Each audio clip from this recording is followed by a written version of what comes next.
Hi, I'm Christy Joseph. I'm Justin Amity. And I'm Johnny Morris. And today we're going to be talking about Seattle genetics.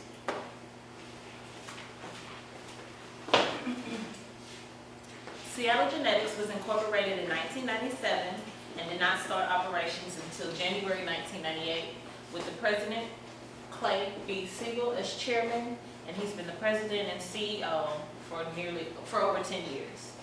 The company currently has a little over 500 employees, and they're located in Washington.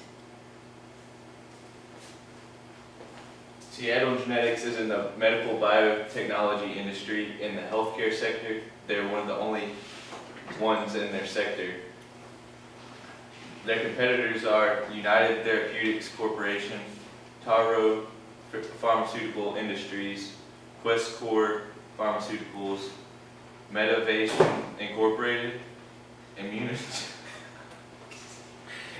Immunogen Incorporated, and Pfizer.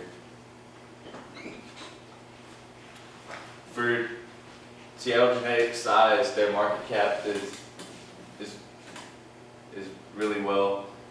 They have over 500 employees. Their quarterly revenue growth is positive, although it's small. They are growing. Their EBITDA is negative, but we account that to them being a cancer research company, and with there not being very many customers, we feel that the investors kind of take care of that. Next one. Seattle Genetics stock prices over the past quarter have been relatively consistent with a drop towards the end, but according to past occurrences, we feel like they will rebound relatively well. This is just the data for the last quarter, the open, high, low, close, and volume of the stocks. Their total current assets over the past few years have outweighed their total current liabilities, and this shows that they're not in any threat of debt. And also their stock, they've increased in stock shares, so they're continuing to grow. On the next slide is a continuation of what he had said previously. This is another chart that we show with total assets.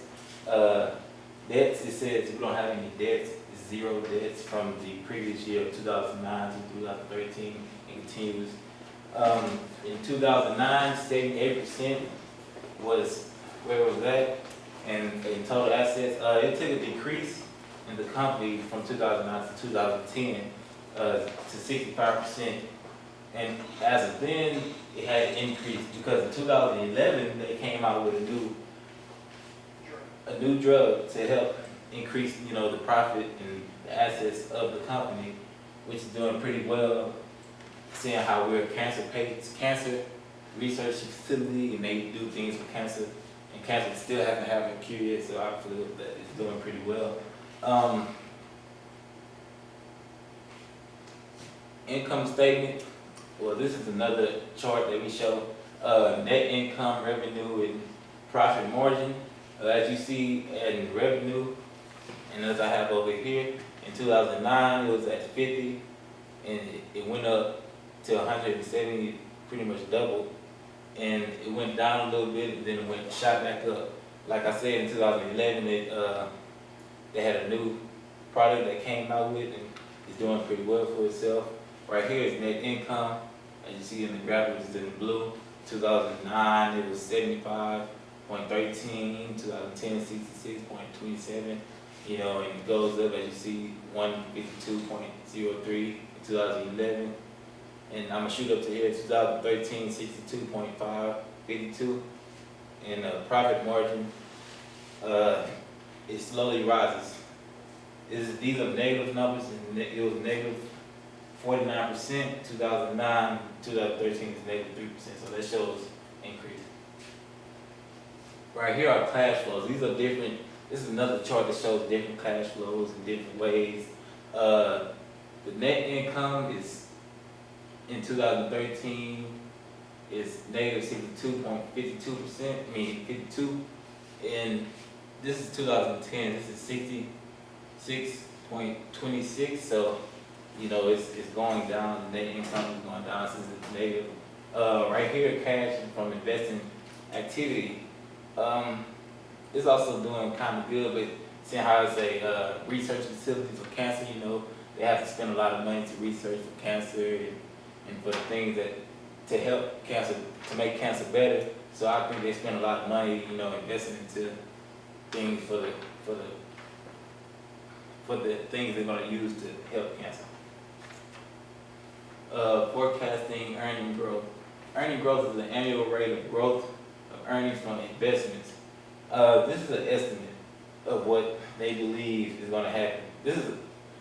I believe that it's gonna do good. Me and my company, me and my partners believe that it's gonna do very well from the previous years. As you see in December 2012, it's negative 91.9%, and we believe in it's gonna increase. You see it doubles from 2016 to 2017, from 74 to 268%. I believe it will continue to grow.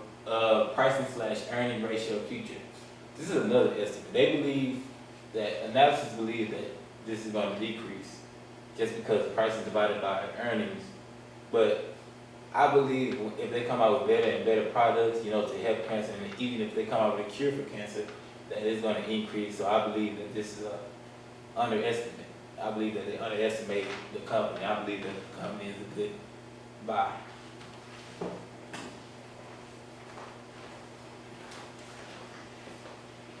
Seattle Genetics' current ratio is currently 4.88, which is relatively low, considering we're just trying to understand, does the company have enough resources to pay off their long-term and short-term debt? So right now, as far as short-term obligations, it's not looking that great, but it is a high percent. It is a high number compared to the industry. The industry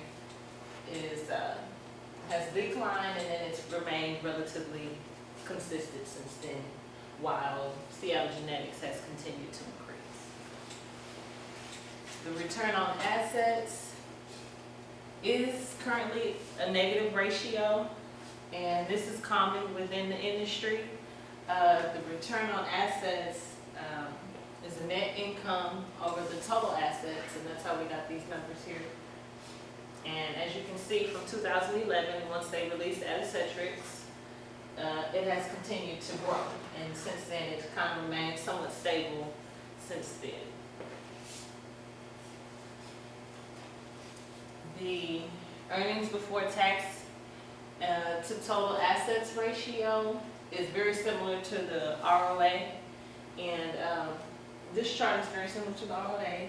And they may have a hard time generating any profit within the next few years, but continuing to push out their product, it's looking pretty bright. As far as investing, Seattle Genetics is a safe long-term investment for companies. Recently, Takeda and other companies such as Bayer have invested in Seattle Genetics. They are the leader in antibiotic drug conjugates in its sector, and we expect to see numbers grow in sales and in revenue over the next 5 years, as we previously stated.